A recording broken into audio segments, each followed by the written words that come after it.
তা দেখিয়ে দিবে যেভাবে আমরা 24 সালে শেখ হাসিনা সরকারকে উৎখাত করছি।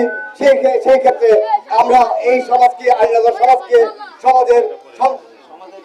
সমাজের সম্পদ উদ্ধার করার ক্ষেত্রে আমরা সেই 24 সালের ঘটনাকেই কেন্দ্র করে আমরা কি সামনের দিকে এগিয়ে যাব, এটাই আমাদের মনের আকাঙ্ক্ষা। আমরা চাই আমাদের আলীনগর ক্লাব, আলীনগর বয়স্ক শিক্ষা কেন্দ্র, আলীনগর স্কুল, আলীনগর মাদ্রাসা এবং আলীনগরের পানি পাম্প, এইগুলা আমাদের সবকিছু যাতে আমাদের সমাজে পায়, সেক্ষেত্রে আমরা সামাজিকভাবে কাজ করে যাব এবং আমাদের দাবি আমরা আমাদের সমাজের এই সম্পদগুলো কেন্দ্রে ফিরে পাবো এবং আমাদের যারা সবাই সুবিধা বঞ্চিত হচ্ছে তাদের যে জায়গাগুলা, এই যে স্কুল মাদ্রাসা, উনি এই জায়গাগুলো দখল করে অবৈধভাবে একটা ক্লাব করছে, উনি ভোগ করতেছে। এই যে ওনার ভাই দোকান করতেছে, একটা দোকান ভাড়া দিছে, এগুলা কিন্তু ওনাদের নিজস্ব জায়গা না, এটা আলীনগরের সাধারণ জনগণের সবার। গরু পালতেছে, গরুর গোয়াল করছে, ইট বালু রাখতেছে, জায়গাগুলো মানে সবকিছু দখল করে রাখছে।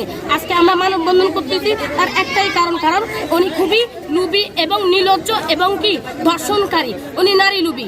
উনি এই এলাকার যে কোনো সাধারণ মহিলারা যদি ওনার কাছে বিচার নিয়ে আসে, উনি কি করে বিচারের তুলনায় উনি ওই মহিলাকে খারাপ অফার দিয়ে, যদি অফার না মানে ওনাকে ভয় ভীতি দেখিয়ে তারপর ওই মহিলাকে উনি নির্যাতন করে ভিডিও করে রাখে, ভিডিও করে উনি তারপর আবার টাকা দাবি করে।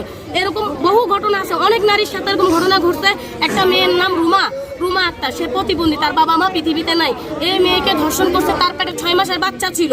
এই বাচ্চা সহ উনি এই মেয়েকে হুমকি দিছে মার্ডার করে ফেলে। উদ্ধার করতে বর্তমান সরকারের প্রধান উপদেষ্টার কাছে, সামাজিক মানুষের কাছে, বিভিন্ন নেতৃবৃন্দের কাছে জোর আবেদন আমাদের এটি উদ্ধার করে দিতে হবে। আমাদের দাবি মানতে হবে, না এই মানববন্ধন, এই আন্দোলন চলবে, এই আন্দোলন চলবে।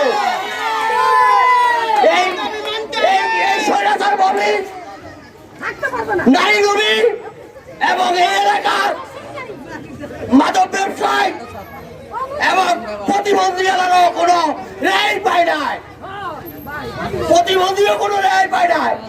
তাকে আমরা 24 ঘন্টার মধ্যে তাকে গ্রেফতার করবার অনুরোধ জানাচ্ছি। এগুলো আমার